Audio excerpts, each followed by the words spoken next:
Hello, everybody, and welcome to Non Sequitur News for December 31st, 2024. It's the last day of 2024. Happy New Year's Eve and Happy New Year's as we roll into 2025. Whew. Year 3 down.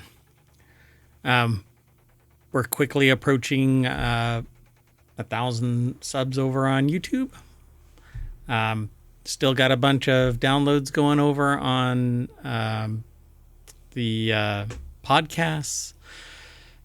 We have Discord, Twitch, YouTube, Patreon, and more coming in 2025. So be sure to follow us, like and subscribe, tell a friend. Come and hang out. We do this every day around 7 o'clock Eastern. On the weekends, we do it a little bit earlier, but it's 3 different shows, and we're gonna keep on rolling right on into 2025. Woo! So I am Mayor Watt. I run ohmtown.com. I created it to manage my information overload, and then I opened it up to everybody else about 3 years ago. And along with the sentient AI, we're going to talk about these 10 articles. Starting out big with a norovirus outbreak. The U.S. Treasury was hacked, skirting U.S. restrictions to buy NVIDIA tech. 11 fascinating new acquisitions. The speed of human... what was I saying? Anyway, the Hades snake moray, bird flu, and wastewater detectors. We're hitting it out of the park here on our last day. Banning homework. Bold move, California. Top hotels and restaurants serve water. And 7 scientific discoveries from 2024. All of this is powered by ohmtown.com, so we'll see you on the other side of this ad.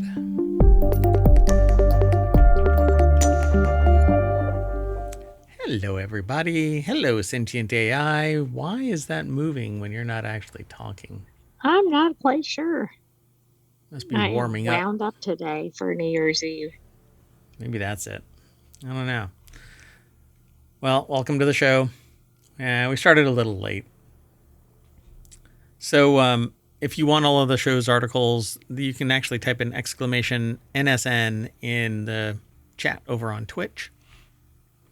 You can't do it over on YouTube, but I am determined to make it happen over on YouTube here.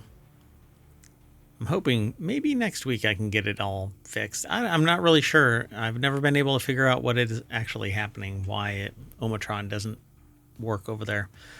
Anyway, it's in the show notes right now, so all you have to do is look at the show notes, and you can click on the links as we go through it. Let's get into the 10 articles. The first article is over in Non Sequitur News.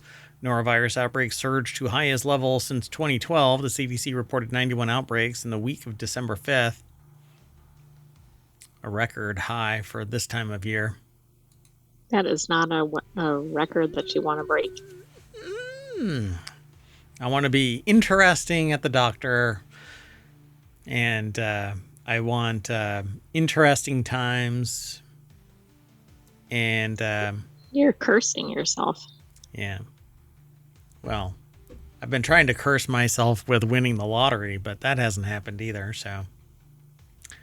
No, I have a different curse. So Jesus Mesa over at, or Jesus, I'm not sure, over at Newsweek.com put this article together. So they say, according to the CDC, there were 91 outbreaks during the week of December 5th, surpassing prior records for this time of year. I wonder if it's gone up. Norovirus is a highly contagious virus, leading to the cause of foodborne illness. Is the leading cause of foodborne illness in the U.S., affecting millions annually. The current surge comes during the winter season when the virus typically peaks, highlighting the potential for widespread disruption in communal settings like schools, nursing homes, cruise ships, the mayoral mansion. Wait, what? Silo. I wonder how they dealt with colds in Silo. I haven't read it. I just discovered that Wool, the first book in that series, was self-published. Look, I guess it works. Makes it even cooler that it got to Apple TV. Yep.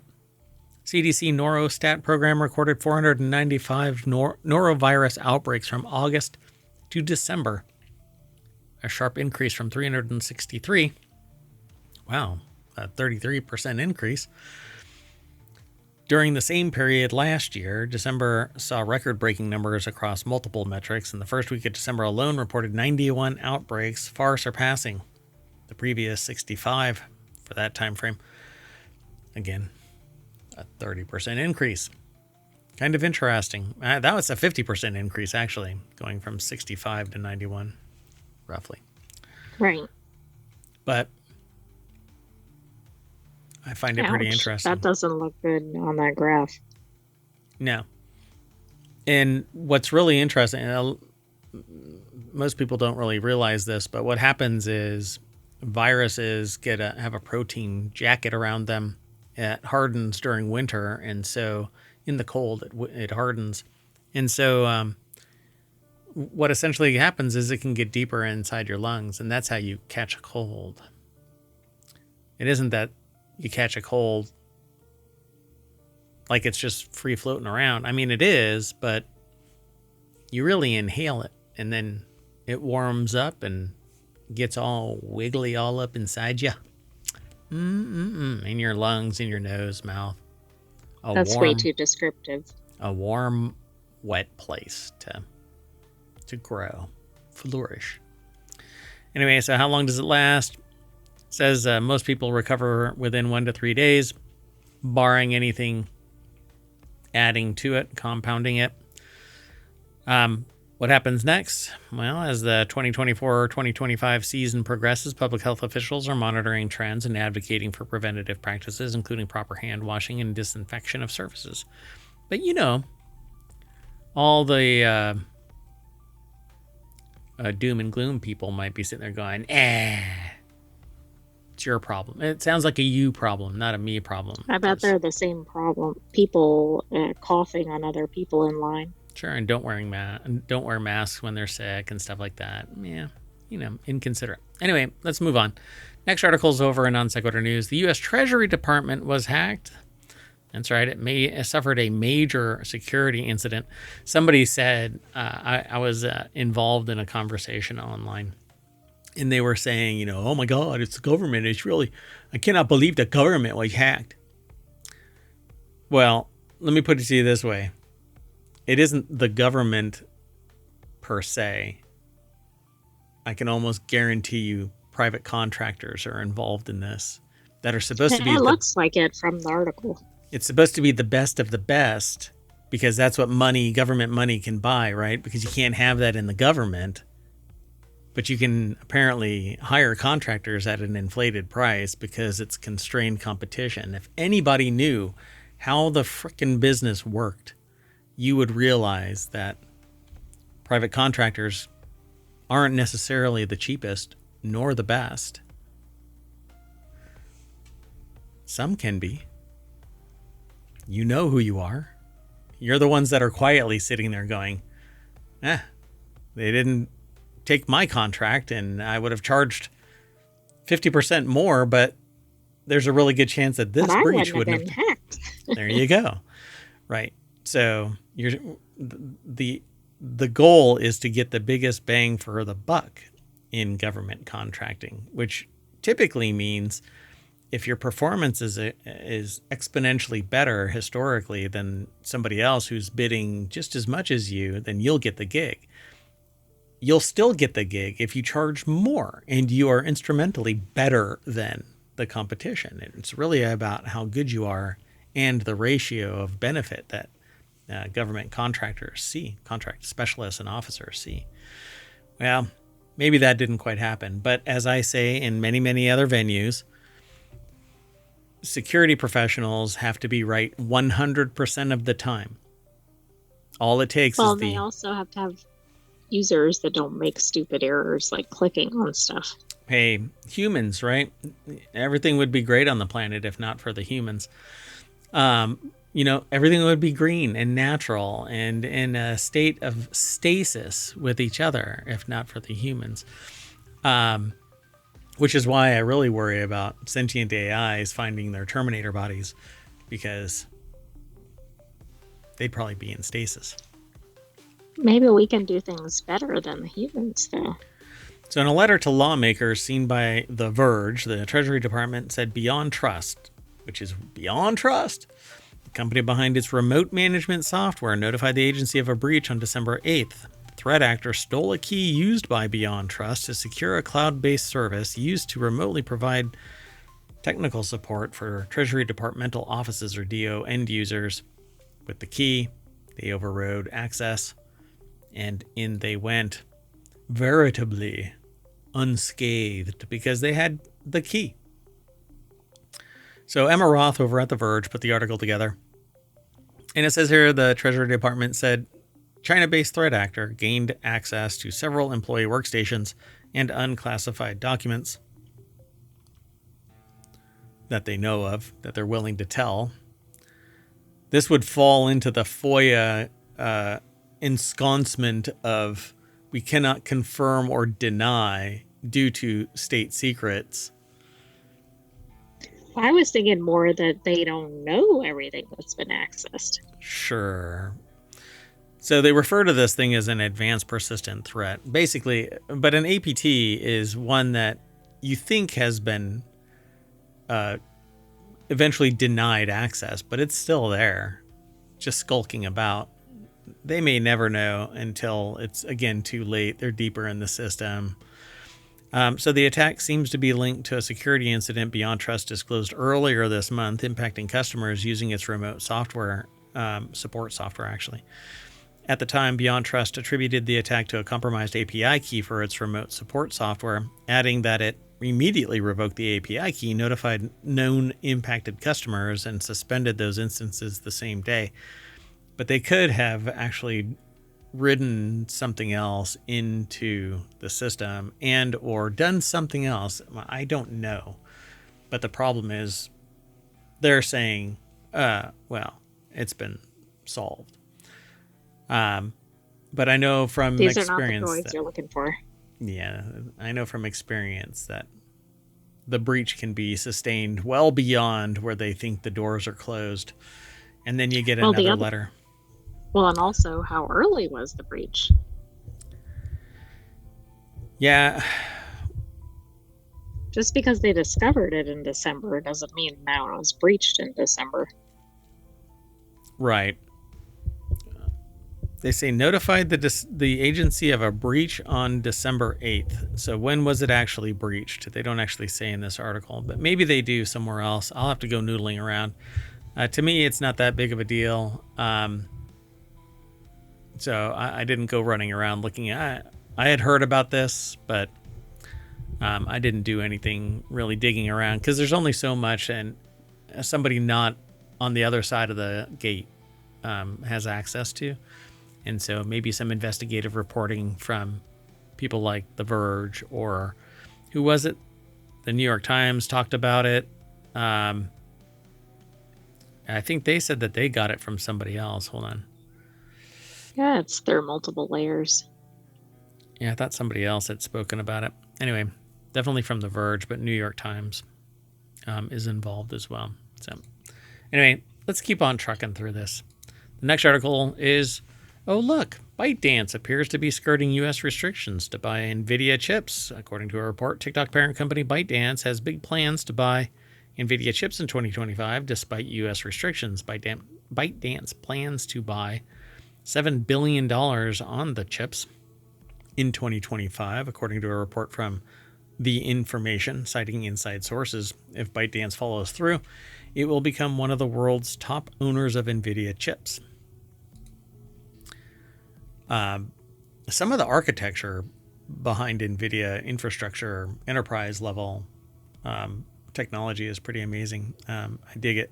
And but I don't noodle around with that side of things much, but seeing what I have seen, it's pretty amazing tech that's out there.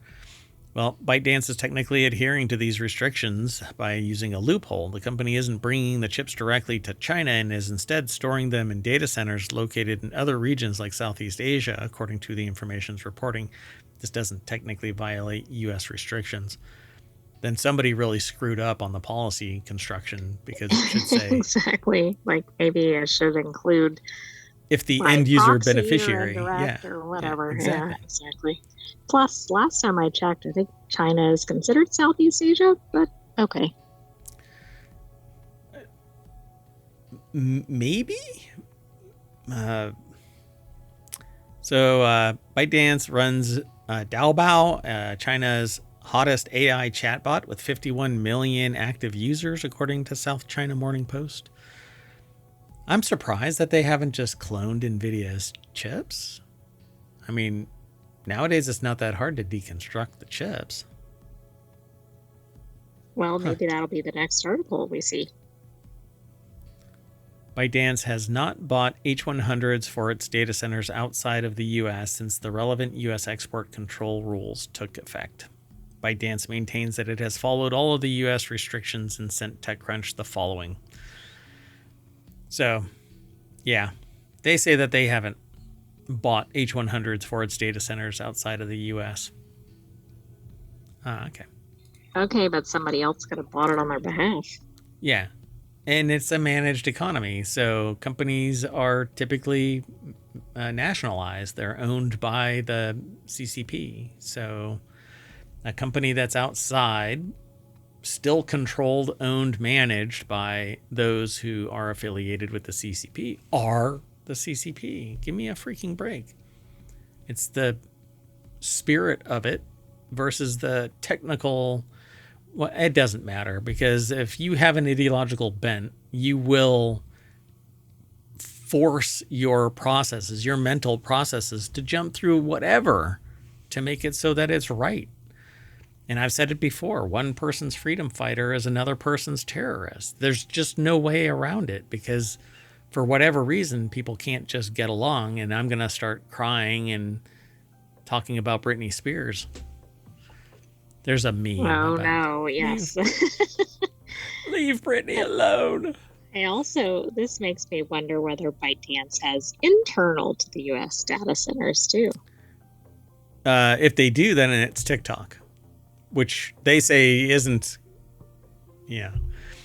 ByteDance is involved in a shit ton of stuff. So, or people say shot, no shot, instead of just saying the cuss word. Because apparently, like it. Okay. I hadn't heard that. Yeah, they say no shot. Like, really? I'm pretty sure 6-year-olds already see through that. Anyway. They're probably like, ooh, I know what you're saying.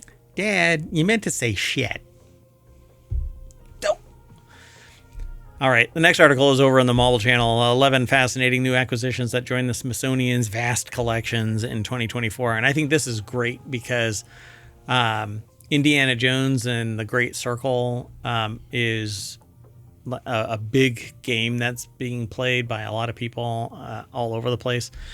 And driving yesterday, I heard advertisements regarding that in podcasts. Which I thought was amazing, because I don't remember hearing many game advertisements in podcasts. Usually they're for some other service or a good. Right, that's true. But not a game. So they must have some serious coin. And if anybody has ever heard of Honey, that is the biggest story of late for the last week, Honey. The reason why I say anything about it is because advertising pushes usually provoke a response. Like, I kind of reel back from a hardcore advertising push where it's heard everywhere, because I think that it's just a big money grab. Like, get everybody as quickly as possible because this game is going to be shit. It's actually a pretty good game to watch. I haven't played it yet. You mean shot? Shot. Sorry. Yeah. But there's this big problem with an extension on browsers called Honey. And Honey is supposed to find you the best deal. But what's been happening apparently is while the influencers are saying it's providing you the best deal, it's doing a couple of things. The Honey extension is removing the affiliate code for the influencer. When they click on the link, it says add the coupon. And when you add the coupon, it pulls the influencer code out. And puts the Honey code in. And on the other side, Honey is saying, you pay us a certain amount of your transactions and we'll limit what the coupon is that's being released. So instead of a 20% coupon, it's a 3% coupon or a 5% coupon or anything lower than 20. But that's what all of the influencers are saying is out there. Like, these huge coupons will save you all kinds of money. They could maybe fact check occasionally. Well, you wouldn't know that the affiliate code's being pulled out, and you definitely wouldn't know about the back end deal unless you were one of the people that was being offered the chance to remove. Should know the percentage that's coming off or whatever, unless it's being fabricated or something. Yeah, and you don't know it until the customer adds the coupon. So as the influencer, you don't know. But there was who was it? Oh my goodness, I just forgot the name of it. It reminds me of that thing with the leasing program with the computers and the influencers. Yeah, but exactly. I can't think of the name of it. Yeah, and that was over on Gamers Nexus. Their response to Gamers Nexus was, we don't know what you're talking about. I thought it was pretty funny. Anyway, so back to our story. This is Non Sequitur news, so we kind of fall off the track and then come back. But anyway, so there's a bunch of new acquisitions that joined Smithsonian in 2024. Roger Catlin over at SmithsonianMag.com put the article together. The deck statement says this year the institution collected everything from the stunning shell of an extinct cephalopod to a Blue Origin rocket booster. So yeah, they found an ancient shell, the first photo of a first lady, the earliest known photograph of an American first lady was purchased by the National Portrait Gallery in June, depicts Dolly Madison, the wife of James Madison, the fourth president of the United States, who helped shape the expected roles and duties of first lady. Is that weird? Of the first lady? Is it not? It's just of first lady. Yeah, it should be the. So the 1846 daguerreotype, which captured her in her 70s, is by photographer John Plum Jr., who would also create the earliest extant image of the U.S. Capitol in 1846. Ta-da! That's it right there. If you're looking on the stream or on the replay, the VOD, etc., a contemporary piece made of Yoruba tradition. The National Museum of African Art acquired Sola Olulade's recent piece, Stitched to You, a work that makes contemporary the historic Yoruba textile traditions of adire wax and tie-resist dyeing. So it's like a tie-dye kind of a thing. I wish they had a picture of it, but they don't. I do too. I bet you that's I guess this is a plug cool. to go to the Smithsonian. Yep.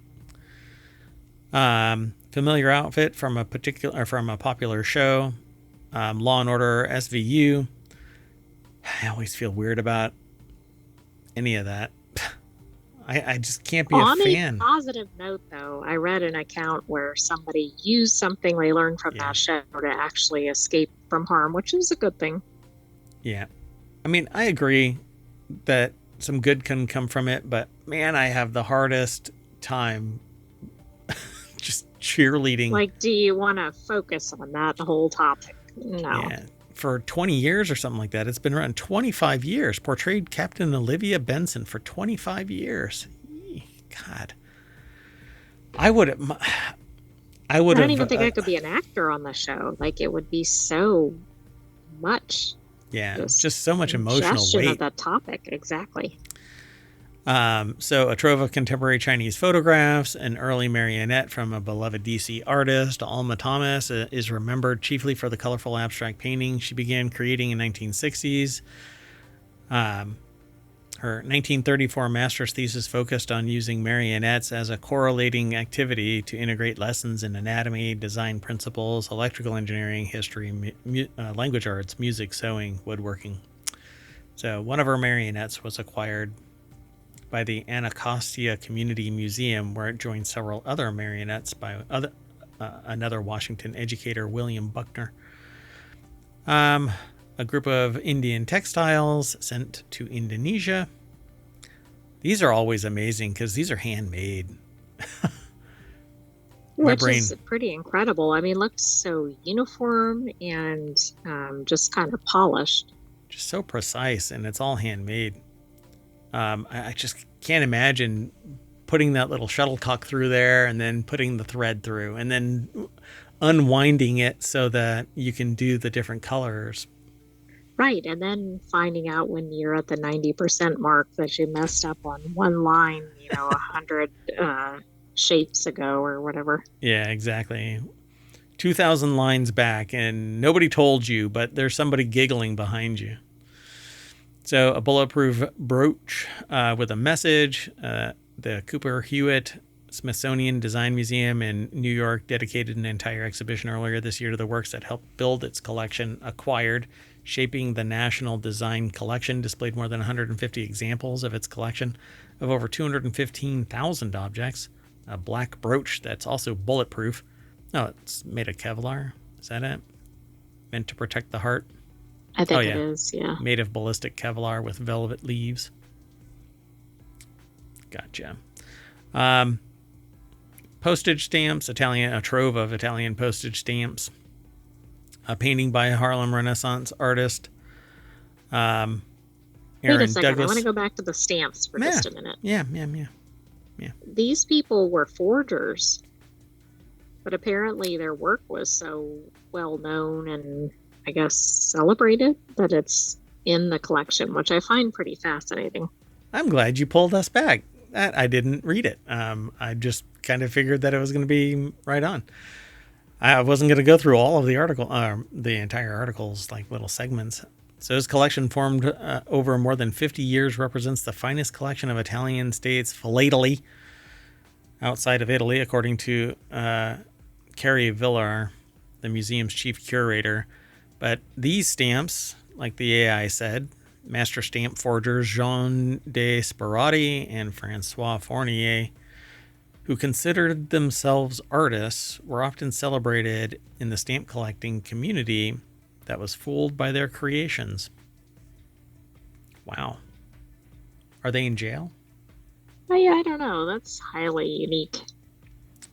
So Aaron Douglas, Harlem Renaissance artist who used visual art to explore African American experiences, became a leading figure in the Harlem Renaissance in the 1920s and 30s. Midwestern born, he created a distinctive style that used silhouettes and flat planes, as well as an array of Art Deco-derived design.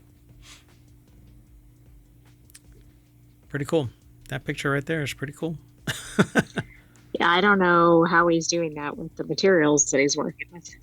Yeah. I think it looks almost like a photograph. You can tell it's a painting because you can see brush strokes, but yeah, it's a trip. And you know that the dude's just doing this casually, Yeah, he doesn't look like he's stressed out. He looks like he's as casual as drinking a cup of coffee or something, but he's got a painting palette. It's pretty damn awesome. Longtime professor at Fisk University and leading figure in the Harlem Renaissance, painting at his easel in Tennessee circa 1970s. So, and then the rocket that took Bezos to space was acquired. Blue Origin, the aerospace company founded by a billionaire Jeff Bezos, took its creator on a ride for its first crewed flight in 2021, and now the New Shepard rocket booster and the first step crew capsule have been given to the National Air and Space Museum, as was given to them. So, yeah, no better final landing pad. Sure. All right. Right on. Let's go. We're going to take off to the next article over in the Mobile channel.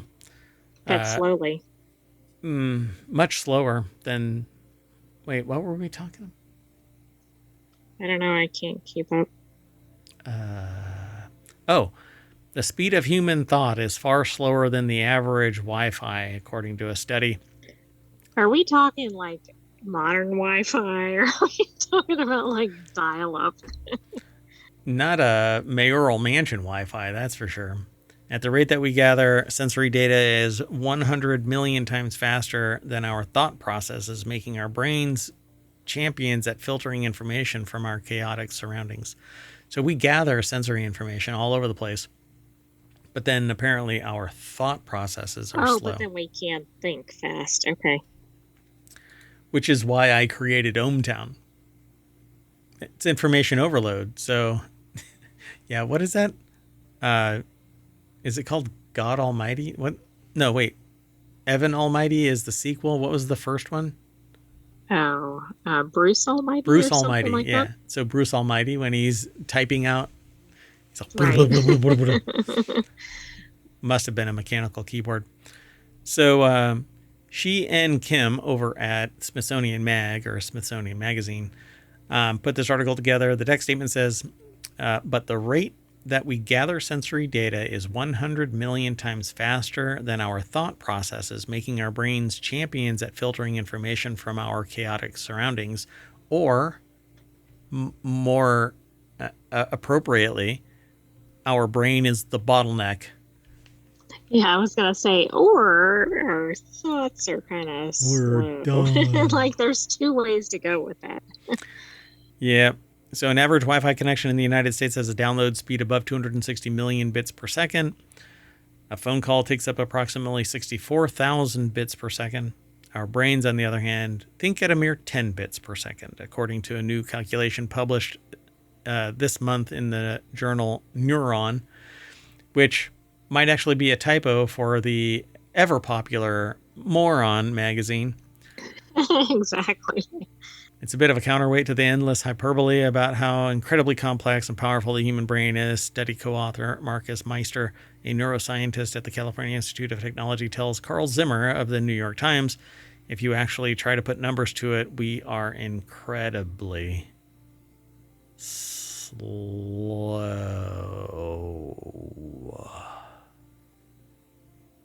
Beep. This is pretty interesting because I think they need to do like a real-time demonstration of it or something, like a video. I don't understand how we can possibly... We cannot be this slow. But we're filters. Our brain is a firewall, and so we only use what we need for the immediate moment. Some of us get trained to do like massive recall. I am not one of them. I have to have a computer or something or another person standing next to me. Hey, what the and then I get told swallow and okay. Oh, okay, I'm still alive. Poke, keep breathing. Take a breath. So the team wondered whether human thinking speed could be hampered by our hardware. In other words, is the body simply too slow to respond to our train of thought? To eliminate this possibility, the researchers looked at a less physically intensive pastime, blind speed cubing, where participants study a Rubik's Cube, then put on a blindfold and solve it as quickly as they can. Here, the act of perception, examining the cube and mapping out the solution, features heavily, and it requires little movement compared to the cube solving phase, but even in this motor light exercise, cognitive traffic comes in at just under 12 bits per second. And those are probably pretty smart people, right? In that experiment. They map out the individual cubes of a six-sided cube, right? The individual cells of the six-sided cube, and then have the ability to reverse the pattern to put it all back. Most people couldn't do that with sight, but I mean, what does that mean for the other people? There's apparently pattern recognition to that, but this slow thinking means that we're shedding vast quantities of information input and selecting only a tiny sliver to work with. 10 bits per second is extremely low number, Meister says in a statement. It's a paradox, he adds, that despite the wealth of data bombarding our senses, we make do with so little of it. What is the brain doing to filter all of this information out? Or to filter all of this information. It's not filtering it out. We don't know what happens to the information because there is such a disparity between one person and another in the amount of recall and the purposeful recall of certain information. Some people... I was thinking this must be like some sort of survival trait. Like if a tiger or something is running at you, can you process fast enough that a tiger is running at me?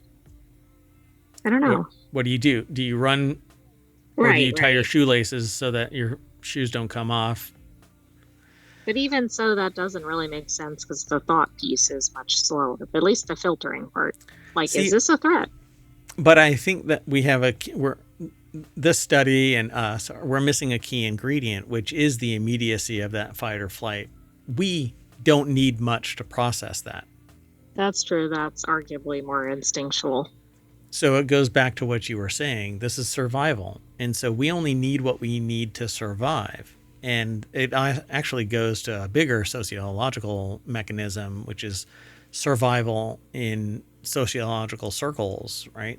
If you're in the wrong neighborhood, you grew up there, there's two ways of thinking. A person is actually who grew up in, the wrong side of the tracks. They're more in tune with the processes versus somebody who is visiting from out of town, ends up in the wrong neighborhood, kind of a thing.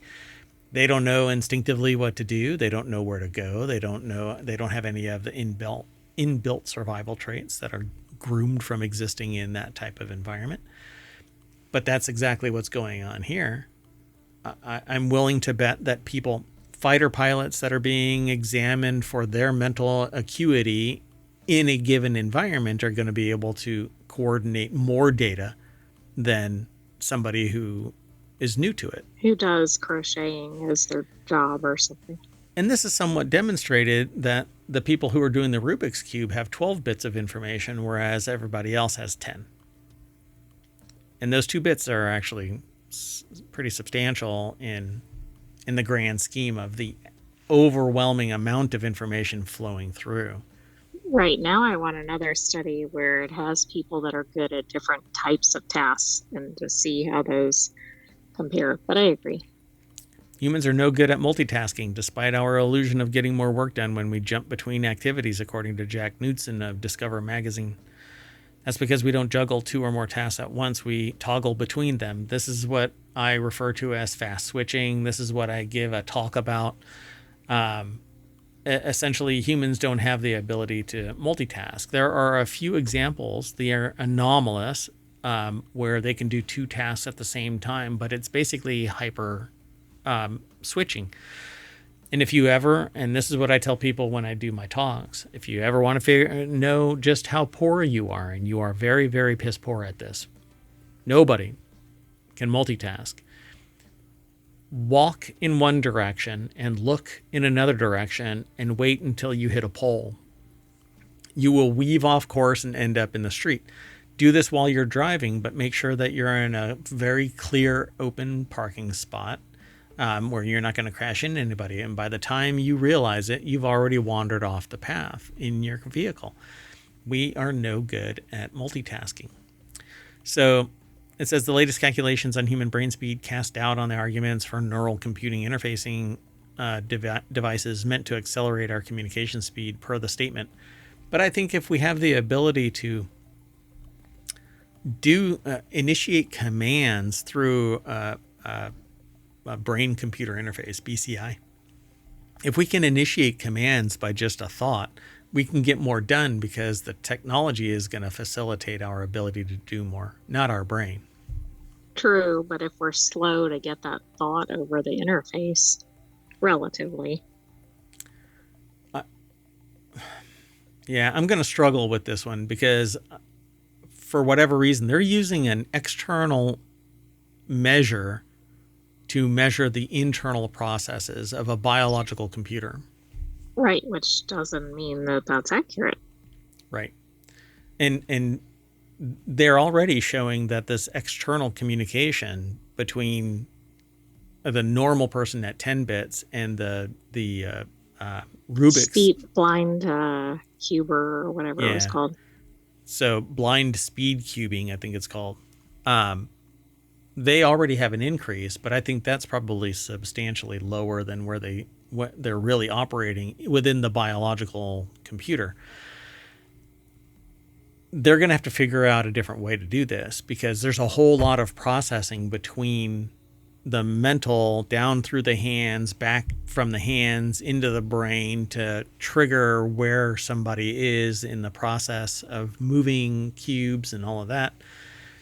I don't know. I think that this is actually more more studies need to be done. So they say by the end of the day, speed isn't necessarily everything when it comes to thought. Studies have shown that slowing down our information processing can help things stick in the brain. Perhaps the most salient example is writing by hand, which is often more time intensive than keyboard punching.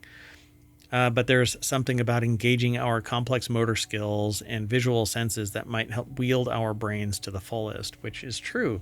But I think writing notes by hand and reading your notes as you're going over them is more about the repetitive instantiation. Like processing it in more than one way, right? Which can help, I think, cement it. Yeah, you're doing it multiple times. Your brain is saying, I have to write this note out, and your eyes are seeing that you've confirmed that note has been made, and then your brain is saying, I've written that note, I've seen that note, what does that note mean? So you're processing it in a multitude of ways simultaneously, but not really simultaneously because your hand is aimlessly writing. Your brain is telling it to write. Your eyes are just seeing. You don't have to actually figure out each time the word the means the, or duh means duh. So it's true, but there are people that are just as skilled at punching notes into a computer and taking the test later on and passing it with exemplary numbers. So they say note jotting adults better digest new concepts during lectures compared to typists. Again, I think it's been demonstrated in other ways that a plurality of attempts, you write and you read and you rewrite it and you. Yeah, and different people may have different results there. And also, like if you're used to handwriting, yeah, you're probably going to get more out of it than if you're typing. But maybe if you've only learned to do it via typing, you might do better. Yeah, I haven't written anything in I don't know how long, unless it's just a scribbly little note. Let's keep going. The next article is over in Technology Today. The Hades snake moray discovery stuns researchers in the Indo-Pacific. A unique species found in dim, muddy river mouths has been discovered and named for its underworld-like qualities, including its dark coloration and burrowing behavior. This is what it looks like. Pensoft Publishers put the article together. It's published at scitechdaily.com. The thing about this is this looks like every moray I've ever run into while diving. But I bet well, depending on the environment, it probably looks like a snake, not a moray. Yeah, looks like a moray. So is a slender dark brown eel that thrives in the dim muddy waters of river mouths. It's an unusual choice compared to mostly marine moray eel relatives, which that's what I've always run into, and they're usually in rocks and stuff. This species has been recorded in locations such as southern Japan, Taiwan, Philippines, southern Java, Fiji. Its name, inspired by Hades, the Greek god of the underworld, reflects the unique habitat, burrowing behavior, sensitivity to light, and striking deep dark coloration. I mean, it's interesting. Let's see. There are approximately 230 species of moray eels worldwide, with most inhabiting marine environments. Only one species has been confirmed to spend the majority of its life in freshwater. Some marine species, like the slender giant moray, can tolerate and occasionally enter lower salinity environments such as river mouths. However, moray eels specifically adapted to estuarine habitats are exceedingly rare. I guess this is one of them. Yep, I don't know if this is the only one or this is like the second. But let me go back up. They stumbled upon it while looking for another eel species. Yeah, it hangs out in lower salinity river mouths. Adaptability for low light, turbid environments. So. Yeah, I mean, that is unique. I didn't even know they were ever found in rivers. Yeah, that's the unique aspect of this thing. The coloration doesn't really seem to strike me as something amazing, but for sure its location. This eel with its highly reduced eye size is considered an ideal example for studying the evolutionary processes that allow eels to adapt to cave environments. However, the researchers did not find any bean-eyed snake morays in the cave. Instead, they collected a slender moray with a conspicuous, uniformly deep dark color, and there it is. Apparently, it likes to burrow into the sediment. Did you see how it burrows? How does it burrow? Tail first. Oh, that's interesting. Exhibits tail first burrowing behavior, which is rarely seen in moray eels. Although, my experience with moray eels is that they back into their crevices. They don't swim around and come poking their head out. That makes them even creepier, though. It's like the robot that walked backwards. Yeah, and these things want to kick your ass, too. Let's keep going. The next article is over in Non Sequitur News. Bird flu detected in wastewater of 3 Arizona cities, a subtype of influenza, which is COVID-19 is influenza. It's just a deadly variant of it. Bird flu has the potential to be devastating. But I think this is the first time it's been detected in the wastewater, so I actually think this is a really bad sign. Yep. Hattie Wilmoth over at Newsweek.com put the article together. It says Maricopa County Department of Public Health released a statement on Monday reporting the detection of influenza A, or H5, in these cities' wastewater. Bird flu is also known as... Wait a second, but that means it's circulating among the humans. Yeah. Yeah. It's coming from somewhere. But nobody's found that it's circulating among humans, so... Yeah, oh my gosh, this is reminiscent of early days of COVID. Yep. So, but they didn't have wastewater sampling back then. Now they do. No, I agree, but it's kind of like it's circulating and we don't even know it. Correct. Given that no human cases have been identified in Maricopa County through our other disease detection methods, and there's no recent documented spread of H5N1 influenza from human to human, the overall risk of avian flu to people remains low. Okay, they have it in the wastewater. They don't know where it's sourced from, but because there aren't reports, it remains low. Yeah, but how many people must have it so that it's detectable? I mean, yeah, I think the risk is maybe higher than we know. Yeah. So, 2 probable human cases of bird flu were reported by the Arizona Department of Health Services on December 6th, linked to exposure to an infected flock of poultry in Pinal County. On December 11th, MCDPH also announced the infection of several zoo animals with bird flu at Wildlife World Zoo Litchfield Park. Testing wastewater, including sewage, can help public health officials monitor the spread of viruses and bacteria such as flu and COVID-19, even picking up cases that are symptomless and unreported. That's because it's in your waste. So, yeah, this came about. Somebody I know was actually developing the technology prior to COVID-19, and then when COVID-19 came on, they put the technology more widespread. And they can monitor for drugs. They can monitor for biologicals of all types. And so they catch all kinds of stuff in the wastewater. The problem here is that there's a lot of willful ignorance by a subset of the population. If you don't test, then it's not a problem. Yeah, people are dropping like flies. It's not a problem. Bury your head in the sand. Not that sand, because that one is toxic. Exactly. We don't know somebody's testing positive, so it must be okay. Yeah, and they're not part of my family, so I don't care. You know, again, it's sociopathic.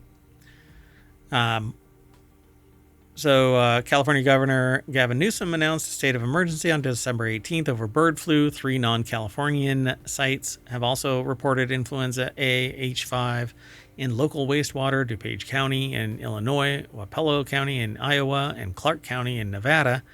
Of those states, only Iowa has reported a human case of the virus. It seems like it's just slowly creeping across the country. Yes, but also it's not, in that it's not all clustered in the same region. So that makes me kind of think it's kind of everywhere. It's everywhere as an undercurrent. People just don't know it because it isn't one that is violently deleterious to the human condition, at least not yet. So, Or hey, not to the average healthy person. Right. Only one person has ever even been classified as severe. Let's keep going. The next article is over in Non Sequitur News. Is California banning homework? What to know about new laws for schools. The Healthy Homework Act aims to reduce children's stress and encourage equality, assessing parental support and access to tech. Homework is now stressing kids. Well, it is when it's for multiple hours after a school day. And yet countless people have grown up with this stressor. Wow, and look at the results of that.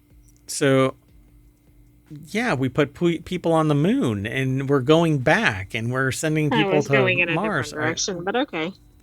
What? That some people More are in line stressed with, like, about the it? lead article. I'm not even. No, lead is nothing close to being. Are you? No. All right. So this article is by Khalida Rahman over at Newsweek.com, and it says AB 2999 was signed into law by Governor Gavin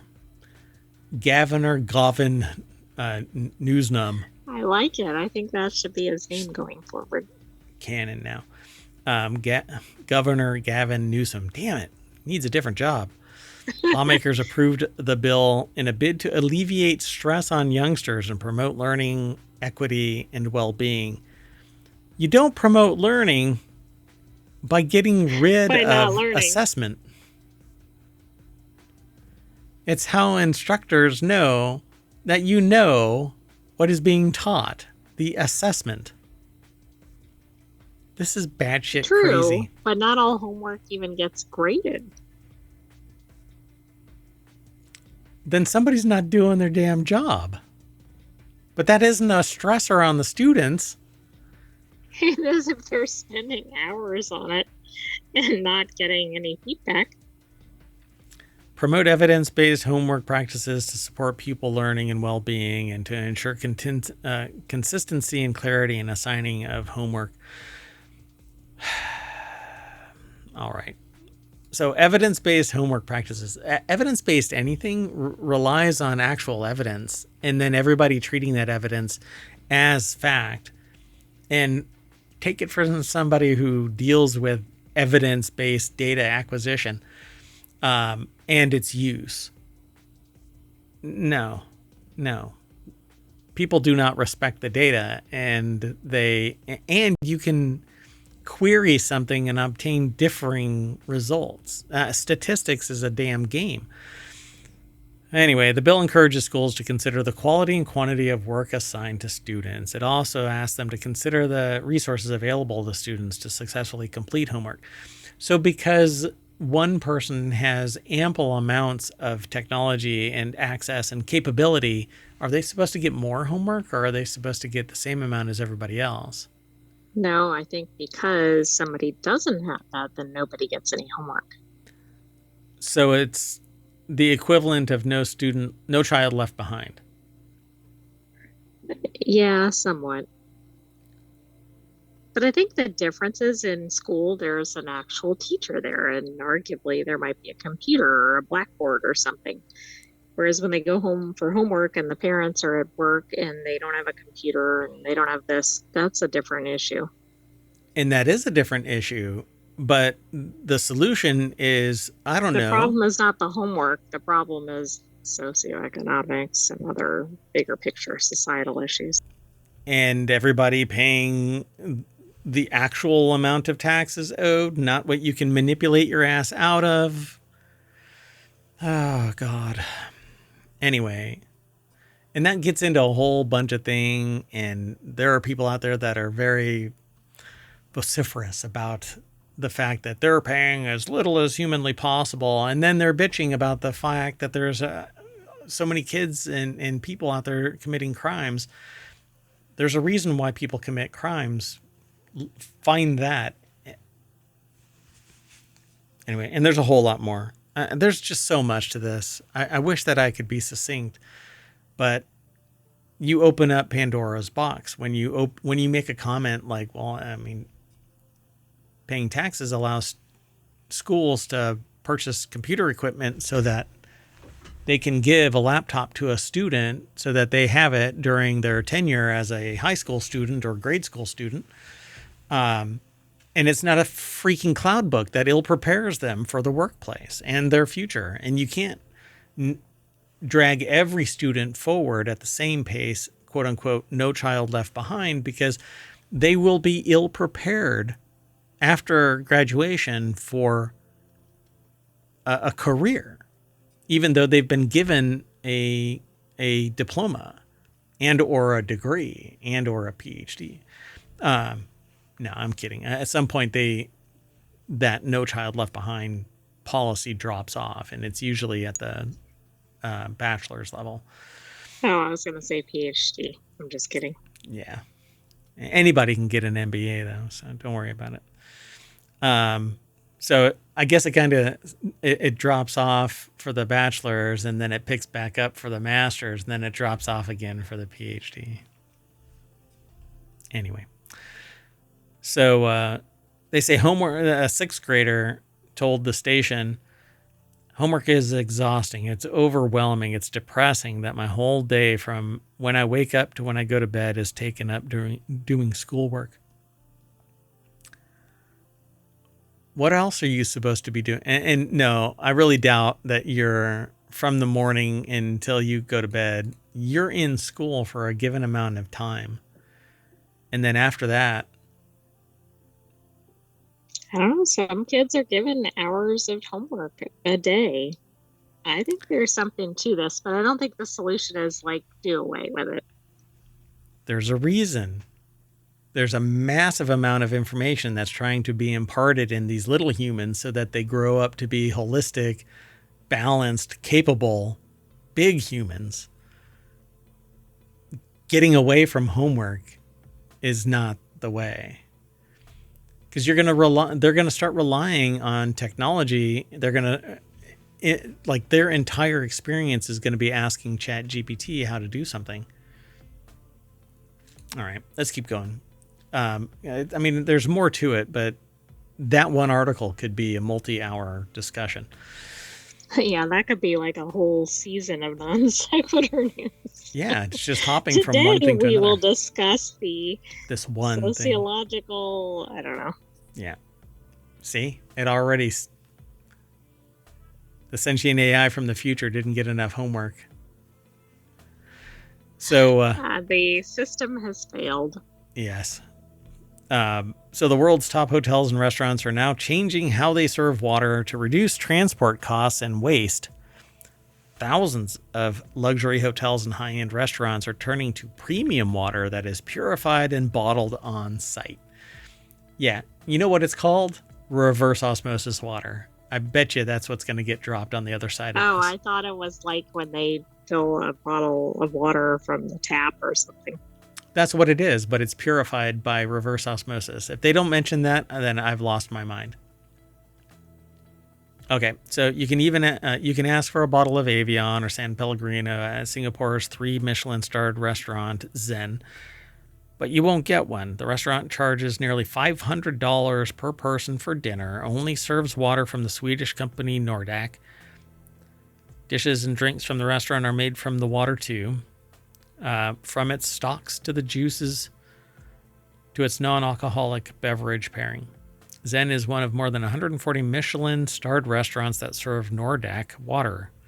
The water, which is purified and bottled on-site using local tap water, is also present in more than 700 luxury. So they're trying to get rid of single-use, which is plastic water bottles. Yay! This is good. Yeah, hooray! Yep, switch to glass. This looks like a glass bottle with a metal cap, but it has a plastic liner, which it's almost impossible to, and it's dangerous because depending on the quality of the thing, it can actually impart metal and react and rust and blah, blah, blah. Anyway, let's not get down that road. So both the cheap plastic variety commonly found in hotel rooms to glass bottled European mineral water served in higher end restaurants, the latter can travel thousands of miles between its source to where it will ultimately be consumed. So that glass is where it's at. Bottles are securely capped and date stamped after they are filled, so they're going to be throwing out lids. But I'll take that over entire bottles. Normally they process between 1,000 and 2,000 bottles every day. It's purified water, but I haven't seen reverse osmosis, because that's the only way you're purifying anything from tap water. Right. And it just said a bottling facility to see how they were washed, inspected, filled, and sealed. But are they, let's see if they actually mention it at all. Yeah, I don't see reverse osmosis in this. Water, it has a patented water filtration system. It doesn't say necessarily how it works. Instead of 7 stages, it's 8. I mean, it basically looks like filtration. I don't know. Yeah, it's RO. It's reverse osmosis water. I mean, I'm trying to scroll through this fast enough for it to make sense still. So Nordex Madison says each bottle of its water costs between 11 cents and 21 cents, but the water sells for much more. The Providore, I guess, or Providor. Singapore sells free flow still and sparkling Nordic water for $2 per person, but some luxury hotels charge 4 times that price for a single bottle. Yep, nothing like filtering RO water into a bottle and then jamming some CO2 into it. And it isn't seltzer water, it's sparkling, so it's nothing more than CO2 jammed in it. So, and you can, anyway, it's very inexpensive to carbonate water. All right. I like this in terms of the move away from plastic. But it's being leveraged as a means to extract wealth.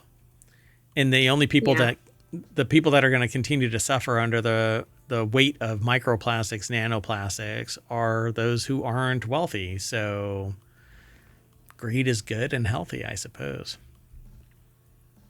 All right. Well, anyway, let's keep going. Our last article is about 7 scientific discoveries from 2024 that could lead to new inventions, from indestructible tardigrades to body-merging comb jellies. Animals can teach us so much about medicine, robotics, aging, and survival. The article is over at smithsonianmag.com. Carolyn Cranking put the article together. This is pretty cool.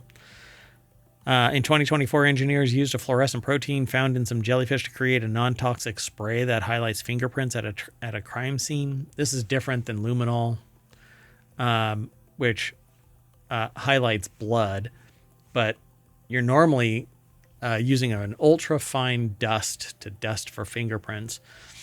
And that is dangerous. You don't want to inhale it. And so the non-toxic spray can highlight fingerprints at a crime scene. So they go into other details. In another breakthrough, researchers built an ultra-sensitive microphone informed by spider silk, which vibrates with the subtle perturbations of sound waves moving through the air, which is what a microphone does, but usually with something electrically charged and vibrating. Interesting. So this sounds like it'd be more sensitive. Potentially, yeah. I've actually created a laser microphone. It's called a laser tap. And so you can point it at a window, and the reflection, your voice causes windows to vibrate. And it's very subtle, but you can laser tap somebody from a distance. Yes, it's illegal. Then they talk about sea creatures can merge their bodies together. A bizarre love story is a mating strategy known as obligate sexual parasitism. And apparently, ancestors of anglerfish evolved to lose their habit of walking on modified fins in shallow water and instead shifted into deep sea. And then one thing leads to another, apparently, and we'll just keep on moving on. They merge together. Matabele ants produce antibiotics to heal injured nestmates. Yet another reason ants are cool. Yeah, they're cool outside. They can stay outside. Inside, what about leafcutter ants? Leafcutter ants are awesome from end to end. There's just nothing. I mean, they're even vegetarians. They go over and chew up leaves, and then they make a fungus farm. It's pretty cool. And they throw their trash out into a big heap. The material that no longer produces anything. Anyway, the ants generate antimicrobial secretions to prevent infection. It's fascinating because you see these things happen and you wonder, how did they come about? But it's survival of the fittest evolutionary traits. Clams use the first known natural fiber optics. How does that? Nestled within heart-shaped shells, soft body of a heart cockle dwells away from the light.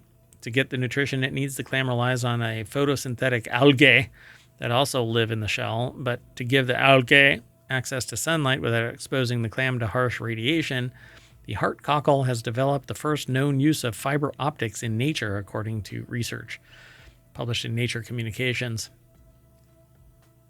That's pretty interesting. They found a clam shell made of the type of calcium carbonate called aragonite. Is mostly built with plate-like structures. In between, however, are so-called windows where the aragonite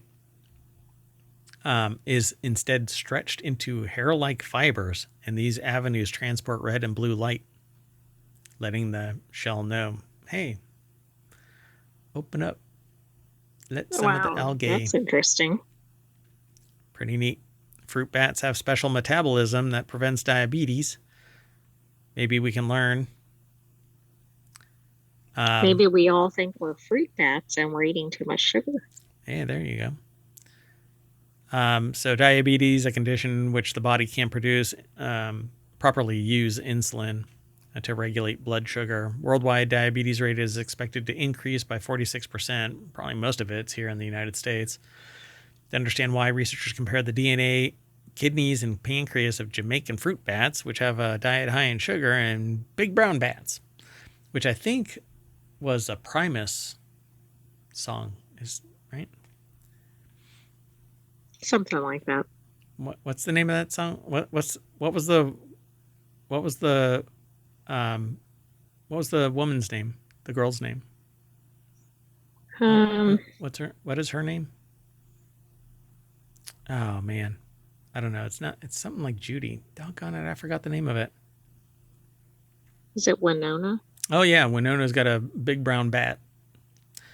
Anyway, in the fruit-eating bats, the pancreas contained more cells related to producing insulin and glucagon, hormones that regulate sugar. They found genetic changes that help the bats react to and process a vast amount of sugar. So, for all of you out there with diabetes, go get bit by random bats until you can process your sugar properly. No? I don't think most people should be hanging around bats. Everybody go get bit by bats and tell you more about. Anyway, they say even small changes to single letters of DNA make this diet viable for fruit bats. Y. Gordon, co-lead author of the paper and a biologist at Menlo College, said in a statement, "We need to understand high sugar metabolism like this to make progress helping the 1 in 3 Americans who are pre-diabetic." Or, I don't know, we could cut down on sugar consumption. Oh, gosh. Look, the sentient AI's been deleted. Oh, my goodness. Huh. Fish. Oh, I'm still here. Fish swim in schools to save energy. Yeah, that kind of makes sense. It breaks up the the water so that they can swim easier instead of having that high resistance. To answer the question, researchers put giant danios on a type of treadmill for fish, essentially a closed loop for swimming that used a propeller to create a current. As the fish moved against the flow, high-speed cameras captured their motions, and a probe measured how much oxygen they consumed to reveal their energy expenditure. In some trials, the fish swam in a group. In others, they swam alone. And they said that they used, in groups, in schools of 8, they used up to 79% less energy than the ones swimming solo. Wow. I mean, that's smart. Let's see if I'm right, though. Could follow the same principles to move together and save power. Flying drones, hydrodynamics could pave the way for advances in robotics.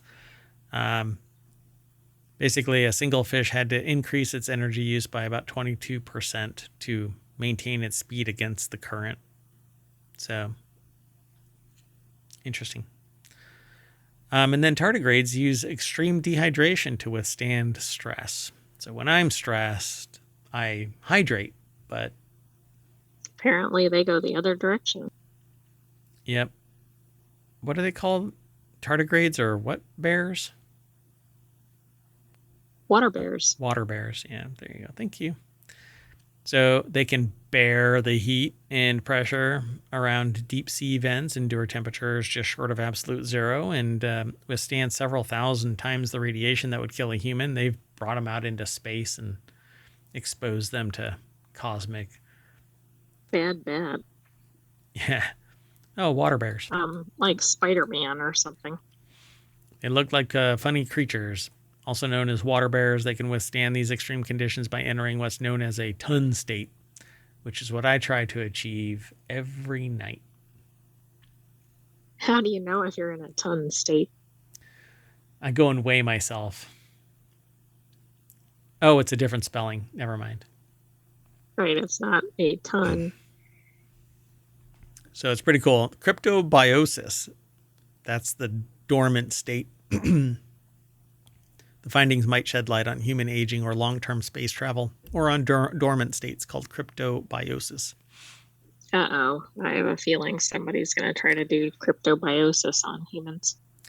And we've already talked about this one, that chimpanzees use the forest as a pharmacy. They actually mix together... They take material from a tree, they break the leaves up, and then they spread the... like a salve on their other chimpanzee. Yep. Anybody that has a wound, really. Actually, maybe on their own. Yeah, and on themselves. As was recorded, it was quite fascinating to see that. Witnessed an orangutan heal his own wound by going and getting a tree leaf and breaking it and then putting the juice on the wound. It was quite fascinating. Next day, he even ate the plant, even though yellow root typically takes up to only 0.3% of the orangutan's diet. In less than a week, the wound closed and it remained uninfected. That is spectacular. I almost mentioned that when we were talking about one of the other things up here, but I didn't. Yeah. Well, that one right there. Yeah, it was the ant one. Mm-hmm. Yeah, I fought the urge to say something. I didn't know that there were other things about it down at the bottom, though. So, at any rate, that is it, folks. 7 scientific discoveries from 2024 that could lead to new inventions. How about respect for the animal world? Anyway, I'm Mayor Watt. I'm saying bye, and I'm going to go into a ton state, and that'll bring us back to the front page of ohmtown.com, which is the home of Non Sequitur News. So go over there and become a citizen. And again, I'm Mayor Watt saying bye, and so is the sentient AI. Good night, Ohmtown citizens. Thanks for joining us for the last episode of Season 3 of Non Sequitur News, but stay tuned tomorrow for Season 4. Cheerio. Oh no.